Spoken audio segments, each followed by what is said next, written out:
guess I should confess that I am starting to get old. All the latest music fads all pass me by and left me cold. All the kids are talking slang, I won't pretend to understand. All my friends are getting married, mortgages and pension plans. Hello, welcome back again. Yep, doing another video blog. In fact, going to be doing 2 video blogs this week.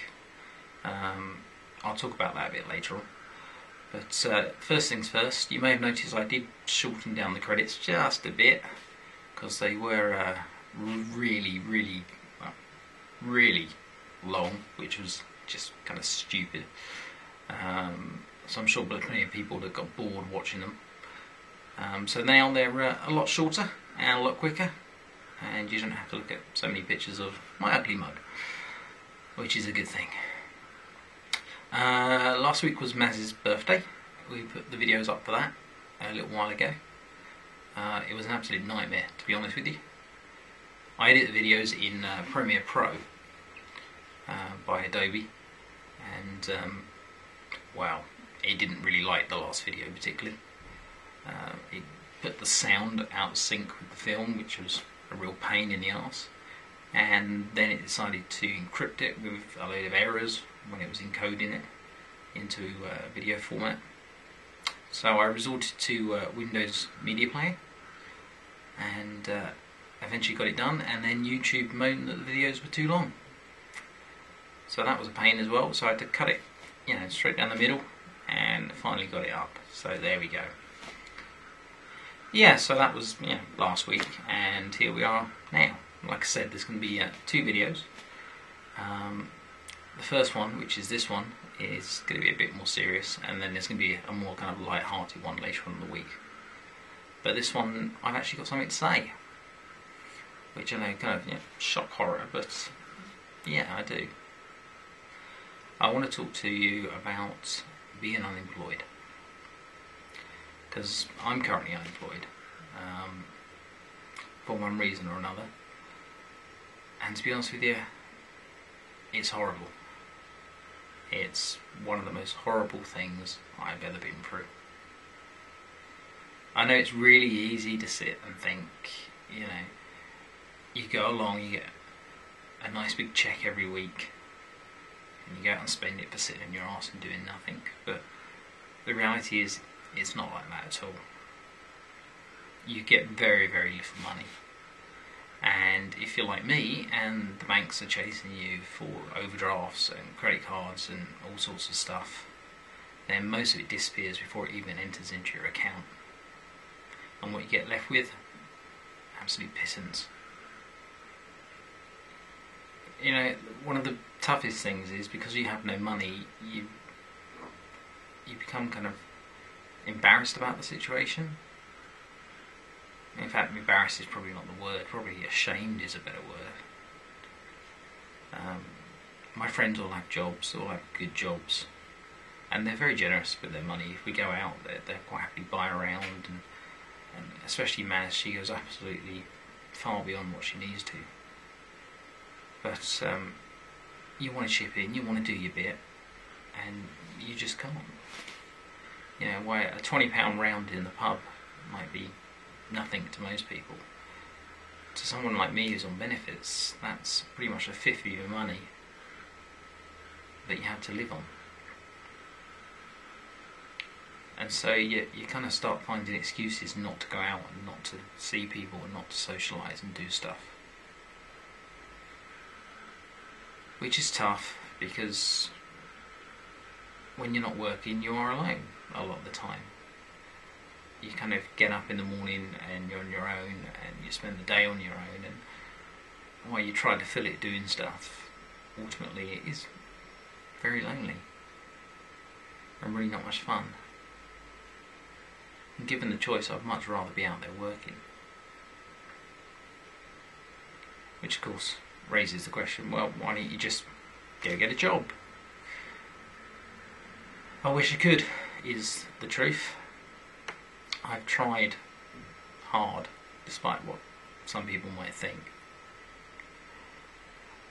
I sent off hundreds of applications last year, out of which you hear back 2, maybe 3 of them saying no thank you, or there's no vacancies at the moment. And it does knock you. It knocks your self-confidence. You start thinking, well, why does no one want me? Why is no one interested?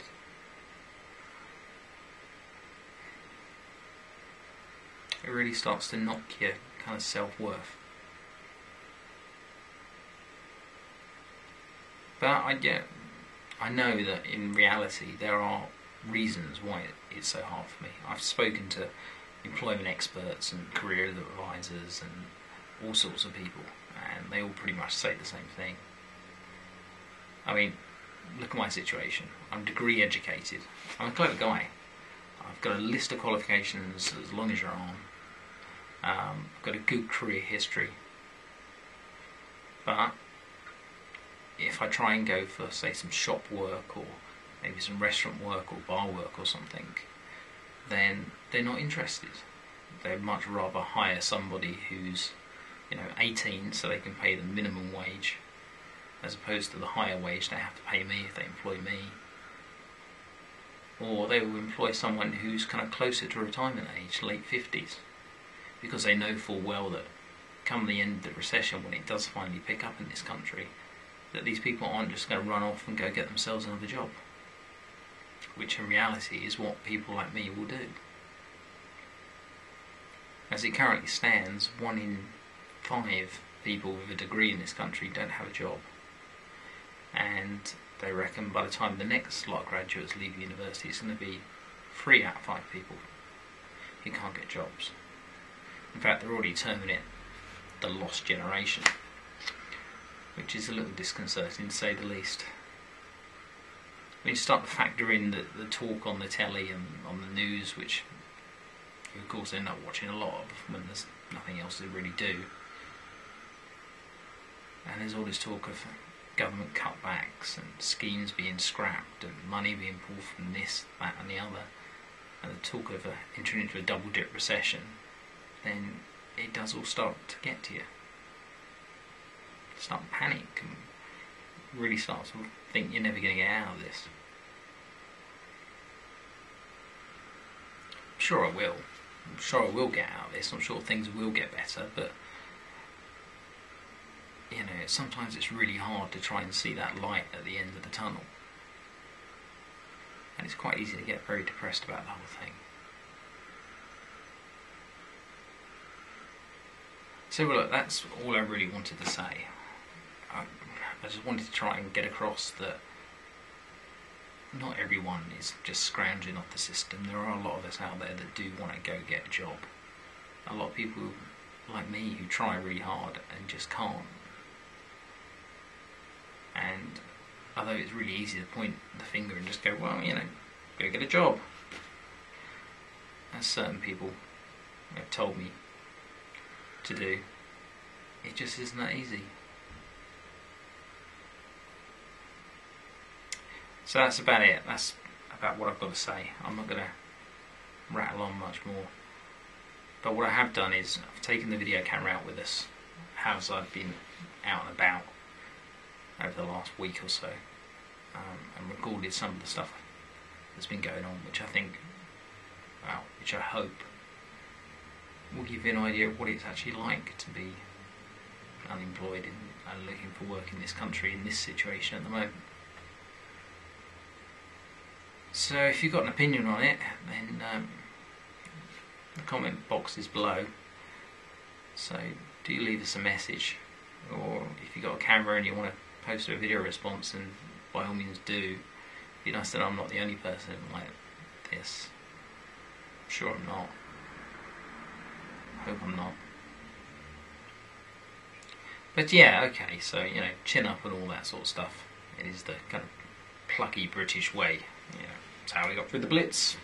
What they always say, isn't it? Anyway, I got myself a cup of coffee, so life isn't all bad. Anyway, please, take a few minutes, just watch this short film. It does, I hope, give you a feel of what it's like. and I'll be back later on the week with something a lot more cheerful. I promise. I'll even put a smile on my face. Alright, see you later.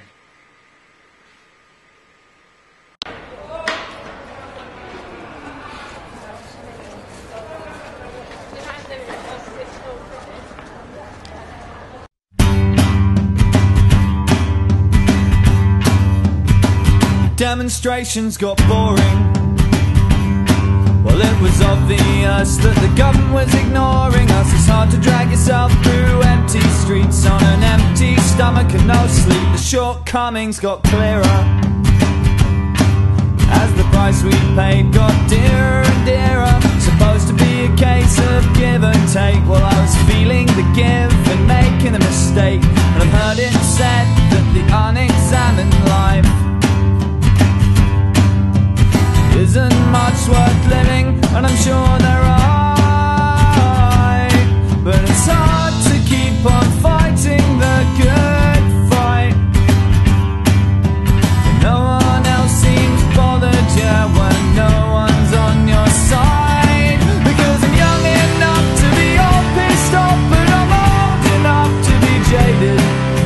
I'm of the age where I want things to change, but with age my hopes have faded. I'm young and bored of being young and bored. If I was old I could say I'd seen it all before. In short, I'm tired of giving a shit. I've got friends who are bankers, and it's an easy rhyme to call them wankers. But I must say I envy the way that they live, and a soul that's all take and no give. Well, I'm playing the Lone Ranger, right into the rescue of 6 billion strangers, on with only unoriginal songs. And I sense that something's wrong, and I must admit that I'm tired of saying no all the time. But I must admit that I don't really know what would be right. And if politics is helping all the people, then my political career is pretty fucked. Because the truth is I don't like people all that much. The times they aren't a-changing. Yeah, England's still shit and it's still raining, and everybody's jaded and tired and bored, and no one lifts a finger because it's just not in our culture. Our culture is carrion and we're all vultures, and no one seems bothered by the state of play. It seems that the stench is with us to stay. So how'd it go? I tried examining life. It wasn't much worth living, I guess they're right. And I'm tired of fighting a fight that's not my fight. So is everybody else, we're all on the same side. Because I'm young enough to be all pissed off, and I'm old enough to be jaded. I'm of the age where I want things to change, but with age my hopes have faded. I'm young and bored of being young and bored. If I was old I could say I've seen it all before. In short, I'm tired, and in short, I'm probably fired. If the revolution doesn't want me, I don't give a shit.